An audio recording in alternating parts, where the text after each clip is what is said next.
안녕하세요. 고졸 검정고시 한국사 강의를 맡고 있는 조은정입니다. 만나서 반갑습니다.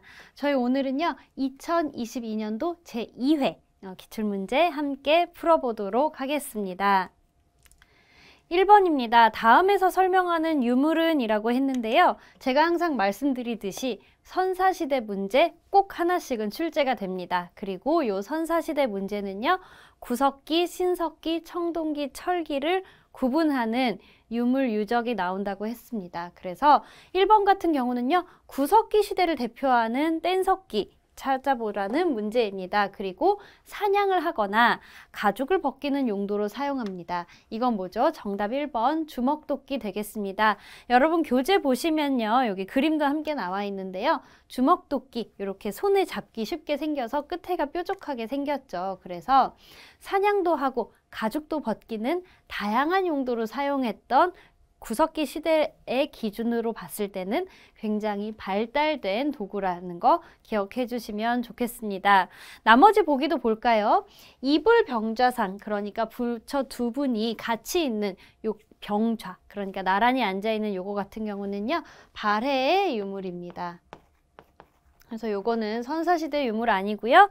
비파형 동검 요거 어디였죠? 바로 청동기의 대표적인 유물입니다. 그래서 비파형 동검, 그 다음에 우리 고인돌 이렇게 해서 청동기고요. 비파형 동검과 고인돌의 분포를 보면 고조선의 세력 범위를 알 수 있다는 것도 같이 학습을 했습니다. 그리고 빗살무늬 토기는 언제죠? 신석기 시대의 대표적인 유물이 되겠습니다. 그래서 정답은 1번 가볍게 주먹도끼 고르시면서 시작하실 수 있습니다. 2번입니다. 다음에서 설명하는 왕은 이라고 했는데요. 신라를 도와서 외를 격퇴했고요. 그 다음에 영락이라는 독자적인 연호를 사용을 했고요. 그 다음에 4세기 말에 즉위 후에 이제 고구려의 영토를 크게 넓힘. 그래서 크게 영토를 넓힌 왕, 바로 고구려의 광개토 대왕이 되겠습니다. 그래서 요 신라를 도와서 외를 격퇴했다는 거 우리 어떻게 알 수 있죠? 바로 호우명 그릇에서 알 수 있습니다. 우리 경주에 가면요, 여러 가지의 이제 그 무덤들이 있는데요. 그 중에 호우총이라는 무덤이 있습니다. 그래서 무덤 중에서 이름이 총으로 끝나는 건 뭐죠? 주인을 알 수는 없으나 중요한 유물이 나온 그런 것들을 총이라고 부릅니다. 그래서 왜 천마도가 나온 곳을 천마총 이런 식으로 부르잖아요. 그래서 호우명 그릇에 적혀 있듯이 이제 광개토 대왕이 신라를 도와서 외를 격퇴를 했고요. 그 다음에 독자적 연호, 영락 꼭 기억을 해주시면 좋겠습니다. 그래서 정답은 광개토 대왕이고요. 나머지 왕들 볼까요? 세종대왕 같은 경우는 조선시대 사람이니까 헷갈리지 않으셨을 거라고 믿고요. 그 다음에 고이왕 같은 경우는요. 백제의 기틀을 다진 왕입니다. 그래서 공복을 제정하고 율령을 반포하고 이렇게 중앙집권 국가로 가는 기틀을 다진 백제의 왕이 되겠고요. 공민왕 같은 경우는요. 고려 후기에 반원 자주 정책을 폈던 왕이 되겠죠. 그래서 정답은 광개토 대왕이었습니다. 3번입니다. 다음에서 설명하는 기구는 했는데요. 국방에 관계된 일을 회의로 결정을 했습니다. 그리고 식목 도감과 함께 고려의 독자적인 정치기구다. 여기서 이제 굉장한 힌트가 나왔죠. 그 다음에 원간섭기의 도평 의사사로 확대가 되었습니다. 이거 뭐죠? 정답 3번 도병마사입니다. 그래서 이 도병마사 같은 경우는요. 국방에 관련된 일을 처리하는 바로 처음에는요. 임시회의기구였어요. 임시회의기구였다가 나중에는 이제 상설기구화 되었다고 보시면 되겠습니다. 그래서 정답은 도병마사 쉽게 고르실 수 있지만 우리 나머지 보기도 함께 볼까요? 집사부 나왔습니다. 우리 집사부는 어디의 통치기구 중에 하나였죠? 바로 통일신라 시대의 통치기구 중에 하나였습니다. 그래서 집사부를 설치하고요. 이 집사부의 수장 직책은요. 시중입니다. 그래서 시중의 권한을 강화한 것이 통일신라 시대의 신문왕 때의 일입니다. 네, 2번 정당성 같은 경우는요. 우리 발해의 통치기구였죠. 그래서 발해 같은 경우는요, 당해 삼성 육부제를 가지고 왔지만 그 명칭을 독자적으로 운용을 했습니다. 그래서 정당성, 그 다음에 선조성, 그 다음에 중대성, 이런 식으로 독자적으로 명칭을 이제 운영을 했다라는 거 기억해 주실 수 있고요. 그 다음에 우리 마지막 4번 군국기무처는요, 요거는 갑오개혁대에 설치된 기구입니다. 그래서 정답은 3번 고려시대의 독자적 기구였던 도병마사가 되겠습니다. 4번입니다. 다음에서 기억에 들어갈 내용으로 옳은 것은 했는데요. 조선시대 성종의 정책 중에 하나입니다. 경연을 다시 활성화를 했고요. 그 다음에 집현전에 해당하는 홍문관을 설치를 했습니다. 그리고 성종의 가장 중요한 업적 중에 하나 뭐죠? 정답은 바로 1번 조선의 법전인 경국대전을 반포한 것입니다. 그래서 조선시대도 그렇고요. 고려시대도 그렇고요. 요 성종 왕 이름에 성종이 들어가면요, 뭔가를 완성을 했다라는 뜻으로 많이들 붙여주거든요. 그래서 여러분, 뭐를 완성했냐? 경국대전을 완성한 왕이어서 성종이다. 이렇게 기억을 해주시면 좋습니다. 경국대전 같은 경우는요, 세조 때부터 쭉 편찬을 계속 해왔지만 이것을 완성을 하고 반포를 한 것이 성종 때라는 거 기억해 주시면 되겠습니다. 나머지 보기들 같은 경우는요, 요 기인제도 같은 경우는 고려 초기에 이제 지방 세력들을 견제하기 위해서 했던 그 제도라고 볼 수 있고요. 그 다음에 삼천교육대, 요거는 전두환 정권 때 일이고요. 그 다음에 전민변정도감, 요거는 공민왕대의 반원 자주 정책 중에 하나입니다. 그래서 정답은 경국대전 되겠습니다.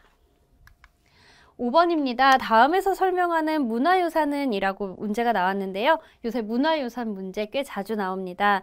보시면 경상북도 토함산, 경주에 있죠. 토함산에 있고요. 불국사와 함께 불국토의 이상세계를 표현한 통일신라 시대의 대표적인 건축물. 자, 경주에 있는 거 뭐죠? 정답은 바로 경주 석굴암 되겠습니다. 그래서 통일신라 시대의 그런 굉장히 융성했던 불교 문화를 엿볼 수 있는 곳이죠. 나머지 보시면요, 경복궁 같은 경우는 이제 조선 초기, 그 다음에 무령왕릉은 백제의 왕릉, 그 다음에 수원화성은 조선 후기, 정조의 또 이상적인 그런 정치 이념을 실현한 곳이라고 할 수 있죠. 그래서 정답은 경주 석굴암 되겠습니다. 6번입니다. 다음에서 기억에 들어갈 내용으로 옳지 않은 것은 했는데요. 키워드 나왔죠. 흥선대원군이 주도한 여러 가지 정책들이 있습니다. 그 중에 하나가요. 경복궁 중건 있는 거 맞습니다. 그러면 보기 하나씩 볼까요? 서원정리. 서원정리 어떤가요? 맞는 보기죠. 그래서 흥선대원군은요, 전국에 있던 서원을 47개만 남기고 철폐했습니다. 그래서 서원정리, 흥선대원군의 주요 업적 중 하나 맞습니다. 그 다음에 당백전 발행. 자, 이것도 흥선대원군이 했던 일 맞습니다.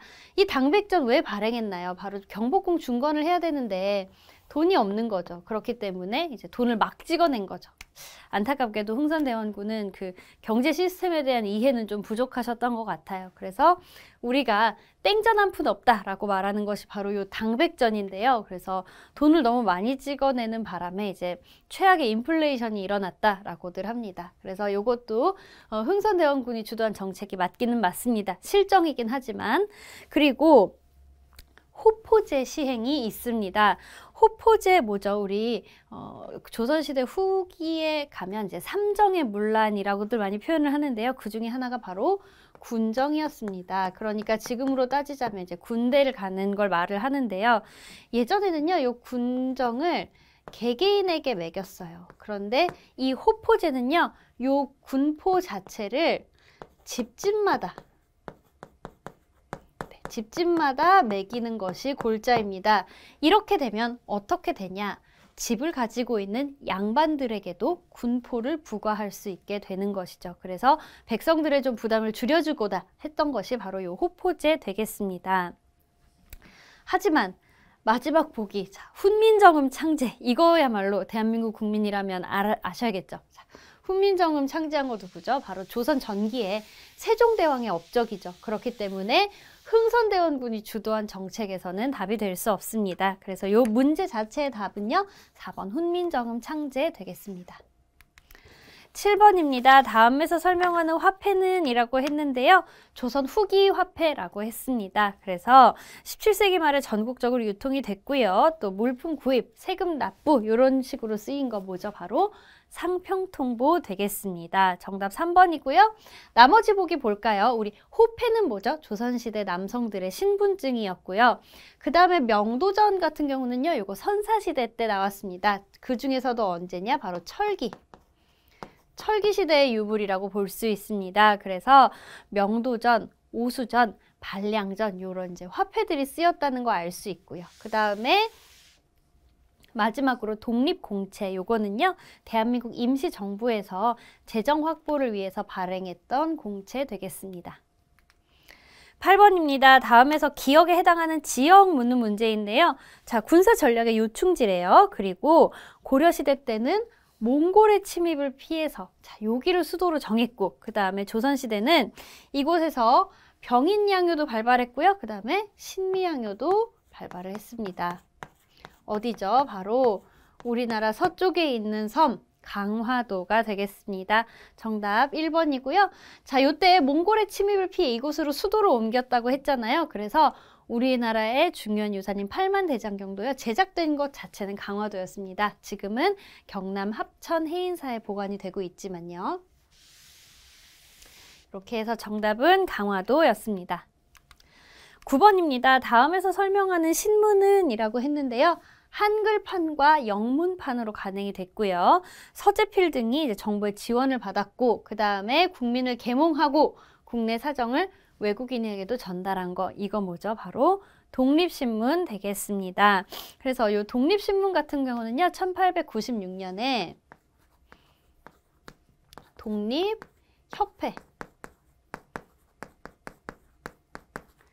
협회의 설립과 함께 이제 창간이 됐고요. 서재필 박사 같은 경우는 이제 미국에서 유학을 하고 왔기 때문에 영어에도 능해서 또 이 독립신문 자체도 한글판, 영문판 이렇게 같이 간행을 했다고 합니다. 하나씩 나머지 신문들 보면요. 요 동아일보, 조선일보는요. 둘 다 1920년대에 처음 간행되기 시작한 신문입니다. 3.1운동을 계기로 우리나라 민족들의 그런 운동이 활발해졌고 또 그렇게 문화적으로도 계몽해야 될 필요성을 느꼈기 때문에 한국인에 의해서 창간된 신문들이 있고요. 그 다음에 한성순보 같은 경우는요. 1883년에 정부 주도로 간행된 신문입니다. 참고로 요 순보라는 거는요. 10일에 한 번씩 간행되는 신문이라는 뜻이에요. 그래서 요 문제의 정답은 독립신문 되겠습니다. 10번입니다. 다음에서 기억에 들어갈 내용으로 옳은 것은 했는데요. 다큐멘터리 기획안이네요. 아, 녹두 장군의 꿈. 자, 녹두 장군 누구죠? 바로 전봉준 장군 이야기입니다. 주인공은 전봉준 장군인 거 알겠고요. 자, 그래서 동학농민군 지도자였던 이 전봉준 장군의 삶을 조정을 하는데 고부 농민 봉기를 주도를 했죠. 자, 고부 농민, 고부 하면은 또 우리 누구 떠올려야 되죠? 바로 고부군수 조병갑. 자, 이 사람의 횡포에 못 이겨서 이제 처음으로 시작이 됐죠. 그리고 나서 그러면 우리 2부에는 뭐가 들어가면 좋을까요? 보기 하나씩 볼까요?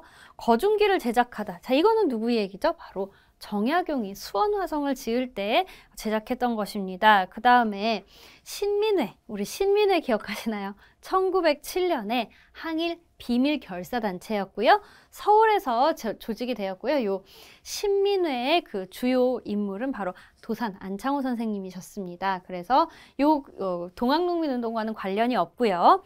그 다음에 천리장성 축조. 자, 요거는 고려시대 때 얘기죠. 그래서 거란 침입 이후에 압록강에서 도련포까지 이제 쌓았던 장성이고요. 정답은 4번이죠. 황토현 전투에서 승리를 합니다. 그래서 이 농민 봉기를 주도를 했고 황토현 전투에서 승리하면서 어디까지 점령을 했죠? 바로 전주성까지 점령을 하게 됩니다. 그래서 전주성까지 점령을 하고 보니까 이제 우리나라 정부에서도 아 이렇게 해서는 안 되겠다 해서 전주 화약을 맺게 됩니다. 하지만 여러분들이 아시다시피 또 이 동학농민운동은 이 이후에 또다시 이제 봉기를 시작했고 결국에는 우금치 전투에서 패하게 되면서 동학농민운동은 막을 내리게 됩니다. 11번입니다. 다음 질문에 대한 답으로 옳은 것은 이라고 했는데요. 1907년에 일어난 운동이고요. 우리나라에 돈이 너무 많은 빚이 너무 많이 있었던 거죠. 그렇기 때문에 대한제국의 빚을 우리 백성들이 힘을 모아서 갚아봅시다 라고 한 것이고 서상돈 등이 대구에서 시작한 거 뭐죠? 바로 국채보상운동 되겠습니다. 그래서 참고로요, 요 국채보상운동과 관련된 우리 신문 하나 기억나시나요? 바로 대한매일신보인데요. 그리고 대한매일신보에서도 요 국채보상운동을 적극적으로 지원을 해줬다라는 것까지 기억을 하시면 정말 완벽할 것 같습니다. 나머지 보기 보시면 쉽게 찾을 수 있는데요. 새마을운동은 박정희 정부 때의 그 운동이었고요. 그 다음에 위정척사운동은 이제 우리 개항 반대 이런 운동이었죠. 그래서 뭐 최익현 선생님, 뭐 이런 선생님들이 이제 위정척사 운동을 했고 나중에는 이제 항일투쟁으로 넘어가게 됩니다. 그 다음에 서경천도 운동 같은 경우는요, 고려시대 때 이제 승리했던 묘청이 주도적으로 서경천도 운동을 주도했었죠. 그래서 정답은 국채보상운동 쉽게 고르실 수 있었을 것이라 믿습니다. 12번입니다. 다음에서 기억 시기에 들어갈 사건은 이라고 했습니다. 1945년 8월 15일 우리나라 광복을 맞이했고요. 그리고 나서 3년 뒤인 1948년 8월 15일에 대한민국 정부가 수립이 됐습니다. 자, 요 사이에 무슨 일이 있었을까요? 하나씩 우리 보기를 볼까요? 기묘사화. 자, 여기서 나올 키워드는 아니죠. 왜냐면 조선시대에는요, 4번의 사화가 있었습니다. 사화 뭐죠? 살인파들이 이제 화를 당한 사건입니다. 그래서 뭐 무오, 갑자, 기묘, 을사, 사화 이렇게 있는데 그 중에 기묘사화는 우리 급진적인 개혁 정치를 시도했던 이제 조광조에게 영모에 누명을 씌웠던 사건이 기묘사화이기 때문에 요 광복 이후의 상황과는 관련이 없습니다. 2번 보겠습니다. 50총선거. 자, 정답은 바로 이게 되겠죠. 50총선거가 바로 1948년에 있었던 일입니다. 그런데 이 50총선거의 특징은 뭐죠? 바로 남한만에. 그러니까 한반도 전체가 아니라 남한만의 총선이었다라는 거 꼭 기억을 해주시면 좋겠습니다. 그 다음에 오페르트 도굴 사건 기억하시나요? 자, 이거 독일의 상인이었던 오페르트가요. 1868년에 우리나라를 좀 개항을 시키기 위해서 흥선대원군의 아버지였던 남연군의 묘를 도굴을 시도를 했으나 실패한 사건입니다. 참고로 이 오페르트 도굴 사건이 벌어졌던 그 남연군의 묘는 지금 충남 예산에 있는 가야산에 있는데요. 오페르트가 좀 착각을 많이 했던 것 같아요. 그래서 그 무덤 자체가 도구를 피하기 위해서 이렇게 석회석으로 발라놨고요. 또 우리나라 서해에 그 엄청난 조수 간만의 차를 알지 못해서 결국 실패로 돌아갔던 사건이 바로 오페르트 도굴 사건 되겠습니다. 그 다음에 6.15 남북 공동선언. 자, 이거 언제죠? 2000년에 김대중 정권 때 있었던 일입니다. 그래서 정답은 50총선거가 되겠습니다.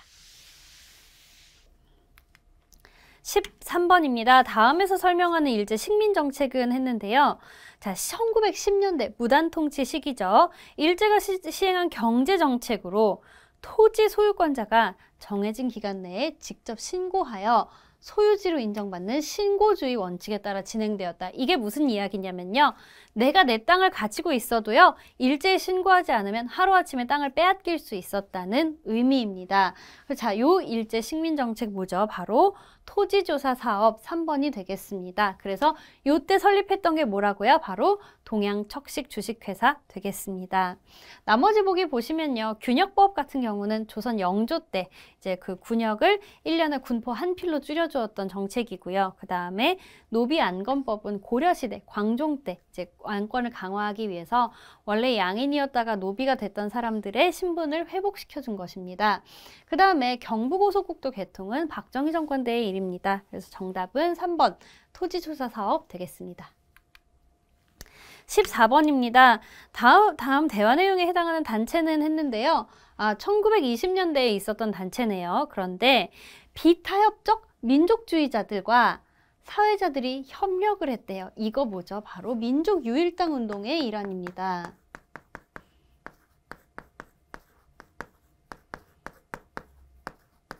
자, 이때 세계 정세는 어떻게 됐죠? 바로 1917년에 러시아가 이제 볼셰비키 혁명에 성공을 하면서 공산주의 국가가 되었죠. 그러면서 이 전 세계로 공산주의 사상이 이렇게 퍼지던 때였어요. 그래서 우리나라에 항일 운동을 하는 사람들도 이 민족주의자들이 있었고요. 또 사회주의자들이 있었습니다. 그런데 이 민족주의자들과 사회주의자들이 싸우면 일제 대항을 할 수가 없잖아요. 그렇기 때문에 민족유일당, 그러니까 일단 우리 싸우지 말고 힘을 합쳐서 일제에 한번 맞서보자라고 했던 운동이 바로 민족유일당 운동이 되겠고요.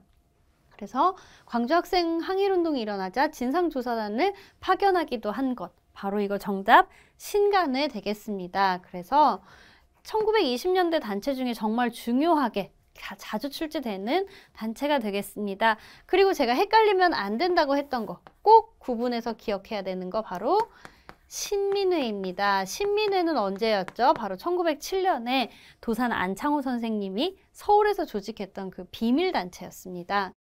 그에 반해서 신간회는요, 우리 민족유일당 운동으로 비타협적 민족주의자, 그 다음에 사회주의자들이 협력을 했던 단체라고 꼭 기억을 해주시면 좋겠습니다.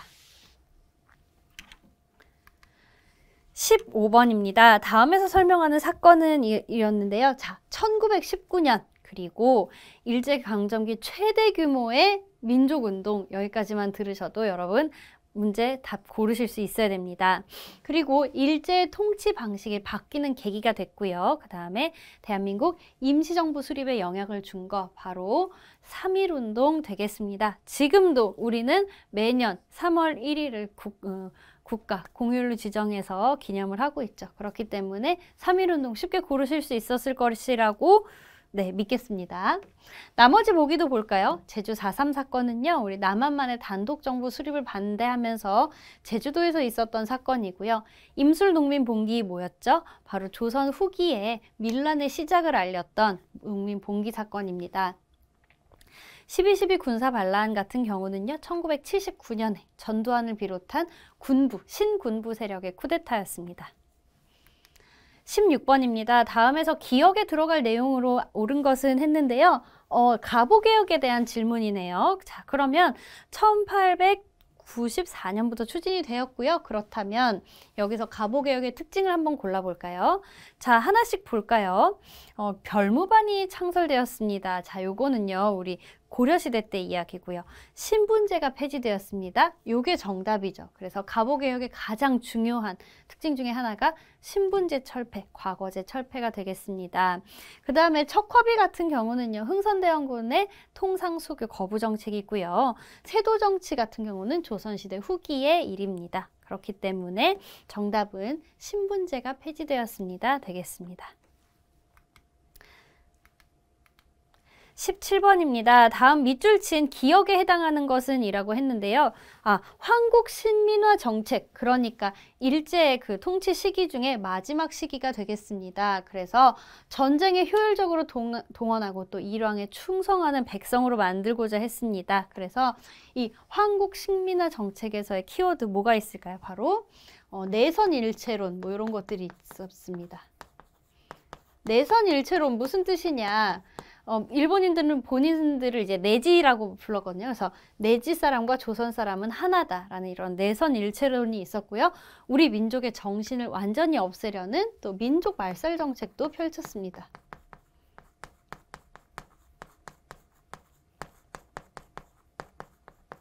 이런 것들이 이제 이 황국 신민화 정책의 일환이게 되겠고요. 그래서 이 황국 신민화 정책에서 또 특징적인 게 뭐였냐? 바로 정답은 3번의 신사참배 강요가 있었습니다.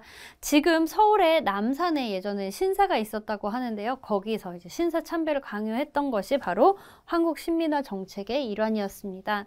나머지 보기 볼까요? 골품제 같은 경우는 신라의 그 신분 제도였고요. 그 다음에 4.4.5 개헌, 요거는 이승만 정부 때 일이죠. 그래서 초대 대통령에 한해서 중임 제한을 철폐하는 것을 골자로 하는 개헌이 바로 4.4.5 개헌이었고요. 그 다음에 마지막으로 사심관 제도 같은 경우는요. 고려, 태조 왕건 때 일입니다. 그래서 지방 세력을 견제하기 위해서 지방 출신 중앙 관료들을 이제 지역의 사심관으로 임명을 해서 거기에서 일어나는 일을 책임지도록 한 것. 바로 이게 사심관 제도 되겠습니다. 그래서 정답은 신사참배 강요였습니다. 18번입니다. 다음 대본에서 기억에 들어갈 말로 가장 적절한 것은 했는데요. 볼까요? 전태일 열사에 관한 이야기군요. 그러니까 이거 60년대에서 70년대에 진행됐던 노동인권운동이 되겠습니다. 그래서 노동인권운동을 하는 사람들이 주장할 수 있는 거 뭘까요? 하나씩 볼까요? 자, 신탁통치를 반대한다. 요거는요, 우리 해방 직후에 미국과 소련 군대가 들어왔을 때 할 수 있는 이야기고요. 근로기준법을 준수하라. 이게 정답이 되겠죠. 그래서 저임금의 무자비한 그런 노동 착취를 멈춰달라라는 것이 되겠습니다. 3번도 쭉 볼까요? 군사력을 강화하여 청을 정벌하자. 요거는요, 병자호란 이후에 그 북벌론이 대두되었을 때의 구호가 될 수 있겠고요. 교조 최재우의 억울함을 풀어주시오. 요거는 동학농민운동 되겠습니다. 19번입니다. 다음에서 설명하는 정부는 이라고 했는데요.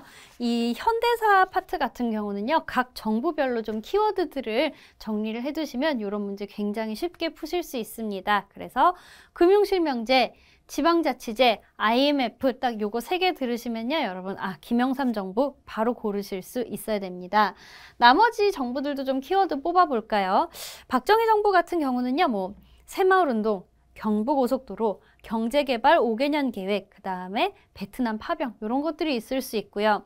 이승만 정부 같은 경우는 아무래도 이제 개헌을 굉장히 많이 했고요. 그 다음에 6.25 전쟁도 이승만 정부 때 일어났고, 그 다음에 경제적인 측면에서는요. 원조경제라는 키워드 하나 기억해 주시면 좋습니다. 그래서 우리나라 경제가 파탄났을 때이기 때문에요. 미국에서의 그런 원조 물품들로 이제 경제를 꾸려갔다. 이런 거 기억하시면 되고 4.19 혁명으로 하야했다까지 기억해 주시면 완성이 되고요. 그 다음에 전두환 정부 같은 경우는 아무래도 이제 5.18 민주화운동, 그 다음에 6월 민주항쟁 이런 식으로 정치적인 측면에서 좀 출제가 되는 편이고요. 경제적인 측면에서는요, 또 저희 3저 호황이 있습니다. 그래서 이렇게 현대사 파트도 좀 꼼꼼하게 체크를 해주시면 좋습니다. 20번입니다. 다음에서 설명하는 것은 했는데요. 국제사회가 한국의 독립을 처음으로 약속했대요. 그리고 1943년 미, 영중 정상들이 모여서 전후 처리를 논의했다. 자, 요거 우리 회담을 조금 기억을 해주실 필요가 있습니다. 그래서 저는요, 요렇게 3개의 회담을 여러분들이 기억을 해주시면 참 좋습니다. 먼저 뭐죠? 카이로, 이집트 카이로에서 있었던 회담입니다. 요 카이로 회담이 왜 중요하냐면요. 우리나라의 독립을 처음으로 논의한 회담이기 때문에 그렇습니다. 그래서 정답은 4번 카이로 회담 되겠고요. 나머지 회담도 한번 정리하고 넘어가겠습니다. 자, 두 번째 얄은 어디냐? 얄타 회담입니다. 얄타는요, 지금의 우크라이나 지역에 있는 도시인데요. 자, 요때는요, 무엇을 논의를 하냐? 바로 우리나라의 신탁 통치를 논의를 하게 됩니다. 참고로 카이로는요, 미국, 영국, 중국이 참여를 했고요. 요 얄타 회담 같은 경우는 미, 영, 소, 그러니까 미국, 영국, 소련이 이제 참가를 해서 얄타 회담을 했습니다. 그 다음에 이 마지막 회담 어디냐? 바로 포츠담 회담입니다. 포츠담은 독일에 있는 도시인데요. 이 포츠담 회담에서는 무엇을 이제 이야기를 했냐? 바로 우리나라의 독립을 재약속했다라는 점에서 중요합니다. 그래서 이때는요 다 모였습니다. 미국, 영국, 중국, 소련까지 다 모여서 이런 회담을 하면서 이제 국제사회에서 한국의 독립이 계속 논의가 되었던 회담들입니다. 그래서 이렇게 회담 꼭 기억을 해주시고요. 정답은 4번 되겠습니다. 21번으로 넘어가 볼까요? 다음에서 기억에 해당하는 사건으로 옳은 것은 이라고 했습니다. 1980년 나왔고요. 계엄령 확대, 휴교령, 그리고 광주에서 일어났으면 이거 뭐죠? 바로 5.18 민주화 운동이죠. 그래서 이후 전개된 민주화 운동에 영향을 주었죠. 그래서 정답은 5.18 금방 고르실 수 있었을 거라고 생각하고요. 나머지 보기 짧게 보겠습니다. 자, 자유시 참변 이거 기억하시나요? 1920년대요. 무장 항일 투쟁에 나왔던 사건입니다. 우리나라 독립군들이요. 러시아 자유시로 이동을 했는데 여기에서 참변을 당했던 사건이에요. 그리고 60만세 운동, 자, 요것도 1920년대에 우리나라에서 있었죠. 순종의 장례식을 기해서 3.1운동의 그런 불꽃을 다시 한번 이제 지펴보자라고 이제 우리나라의 여러 그 단체들이 협의를 했지만 일제 그런 치안유지법으로 인해서 쉽게 발각이 되었고 3.1운동만큼 크게 되지는 못했습니다. 마지막으로 제너럴 셔먼호 사건, 자, 이거 기억하시나요? 이거는 1866년에 있었던 사건인데요. 미국 상선이었던 제너럴 셔먼호를 이제 평양에서 불태운 사건이 있었는데 미국에서는 5년간 이 사실을 알지 못했다가 1871년에야 이 사실을 인지하고 이제 침략을 했던 게 바로 우리가 기억하는 신리양요가 되겠습니다. 22번입니다. 다음에서 설명하는 종교는 이라고 했는데요. 나철 등을 중심으로 단군 신앙을 내세웠다고 했습니다. 그리고 중광단을 조직을 해서요. 독립운동을 전개했다고 했습니다. 그래서 이 종교는요. 종교의 색채를 띠고는 있지만 사실은 거의 항일 무장투쟁에 가깝습니다. 그래서 이 나철과 함께 오기호 선생님이 뭐를 또 이제 조직을 하셨냐면요. 바로 오적 암살단을 조직하게 됩니다. 여기서 말하는 오적 뭐죠? 을사오적들이죠. 그래서 을사늑약을 체결한 그 을사오적들을 암살하기로 한 오적 암살단을 조직하기도 하고 독립운동 전개했던 거 바로 대종교 되겠습니다. 그래서 요 개하 한국 이제 대한제국 시기에 이런 각각의 이제 그 종교들이 어떤 역할을 했는지 짧게 살펴볼 텐데요. 도교 같은 경우는요, 이때는 이제 신선 사상이기 때문에 이때는 힘을 갖지 못했고요. 기독교 같은 경우는요, 우리나라에서 병원, 학교 같은 것을 많이 세웠습니다. 그래서 지금도 있는 세브란스 병원, 그 다음에 뭐 이화학당, 뭐 배제학당 이런 식으로 학교, 병원 많이 세웠고요. 천주교 같은 경우도요, 애국개몽운동에 적극적으로 동참을 해서 뭐 고아원이라든가 양로원 뭐 이런 것들을 짓고 좀 사회 그런 복지에 힘썼다고 보시면 되겠습니다. 정답은 대종교였고요. 그래서 이렇게 한번 쭉 그 종교별로 어떤 활동을 했는지 기억해 주시면 좋습니다. 23번입니다. 다음에서 기억에 해당하는 사건은 했는데요. 요 6.25 문제도 꾸준히 출제가 되고 6.25 문제는요. 이렇게 흐름을 파악하는 것이 중요합니다. 북한이 남침을 해서 이제 서울을 3일 만에 빼앗겼죠. 하지만 인천 상륙작전을 통해서 서울을 이제 다시 수복할 수 있었고요. 하지만 이때 어떤 일이 있었죠? 바로 중공군이 개입을 하면서 일사후퇴, 다시 밀려나게 된 것이 바로 기억이 되겠습니다. 그래서 정답은 일사후퇴가 되겠고요. 일사후퇴의 원인을 꼽자면 중공군의 개입이 있을 수 있습니다.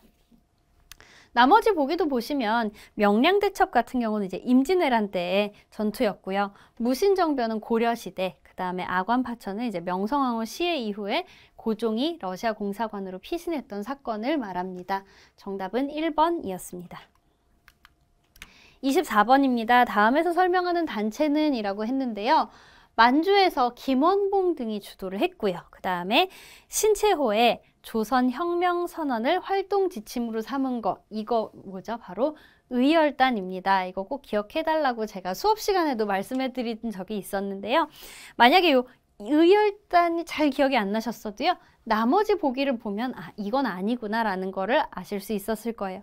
1번부터 보시면 별기구는 신식 군대였죠. 그리고 교정도감 같은 경우는 우리 고려시대 최씨 무신집권기에 최충원이 만들었던 이 무신집권기 최고의 권력기관이 바로 교정도감 되겠습니다. 그 다음에 조선어학회 같은 경우는 이제 1920년대, 30년대 우리나라 그 사전을 편찬하고자 했던 그 조선어 연구회에서 발전을 해서 이제 우리말 큰 사전을 만들고자 했던 단체가 바로 조선어 학회 되겠습니다. 그래서 무장투쟁 단체, 바로 의열단이 정답입니다. 마지막 문제입니다. 다음에서 기억에 해당하는 것은 이라고 했는데요. 1972년 서울과 평양에서 이게 동시에 발표되었대요. 이거 뭘까요? 분단 후 남북한이 통일과 관련돼서요. 이게 중요합니다. 최초로 합의한 문서라는 것이 굉장히 중요하고요. 그 다음에 통일 원칙 3개, 자주, 평화, 그 다음에 민족 대단결, 요렇게 통일의 원칙을 명시하였다. 자, 요거 정답 뭘까요? 바로 7.4 남북 공동 성명입니다. 박정희 정권 때 있었던 성명이고요. 요 배경을 한번 살펴보자면 1969년에 이제 닉슨 독트린 이후에 이제 냉전 체제가 좀 전 세계적으로 완화가 됐어요. 그래서 우리나라랑 북한도 1971년에 이전에 적십자 회담을 먼저 개최를 했고요. 그 이듬해인 1972년에 7.4 남북 공동 성명을 발표를 했습니다. 나머지 보기 보시면 시기가 전혀 다르다는 거 아실 수 있을 텐데요. 시무 28조 같은 경우는 고려 성종 때 최승로의 건의로 받아들여진 그런 제안이고요. 그 다음에 전조하야 같은 경우는 동학농민운동, 그 다음에 4.13 호원 조치는 이거 6월 민주항쟁 관련 그런 조치였습니다. 이렇게 해서요, 여러분 25문제 다 풀어봤는데 어떠셨나요? 많이 어려우셨나요? 아마 기초를 좀 단단히 다지시고 공부하신 분들이라면 어렵지 않게 문제 푸실 수 있었으리라고 생각이 됩니다. 이미 시험을 보신 분들은요, 한번 좀 점검하고 뒤돌아보는 시간 가지시고 앞으로 시험 치르실 분들은요, 요 출제 경향 잘 파악해서 모두 좋은 결과 있으시길 바랍니다. 오늘 강의는 여기서 마치겠습니다. 감사합니다.